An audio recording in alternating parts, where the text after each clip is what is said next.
So we've been looking at the textiles that were included in this exhibition in 1975 called African Fabrics that Alexander Girard curated and exhibited here in Santa Fe at the Museum of International Folk Art, and that also traveled.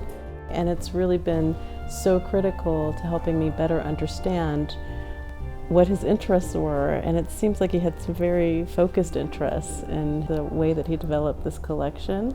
A really strong interest in pattern and also the pictorial, which I think dovetails nicely with what we see in multiple visions, and some different processes as well. Resist dye, strip weaving, embroidery, and lots of color.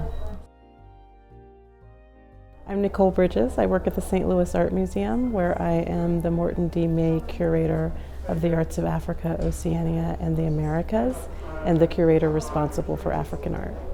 Laura Addison, one of the curators at MOIFA.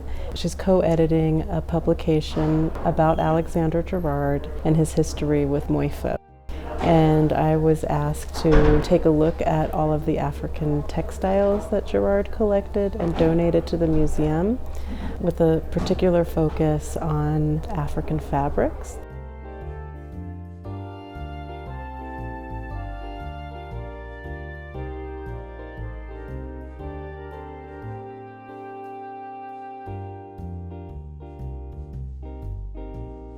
Well, I will say that we spent some time in the archives as well, and one aspect that really surprised me is that Girard traveled himself to Ethiopia, Nigeria, Morocco, Egypt. That's pretty impressive. I would say he was kind of a renegade in some ways, and that at this time in the mid-20th century, most African art collectors were really focused on masks and sculpture, but Girard was focused on textiles. Everyone has textiles, from elite classes to common people. I think that's really special, and that's the thing about a lot of collectors in the middle 20th century and even today who really specialize in sculpture and masks.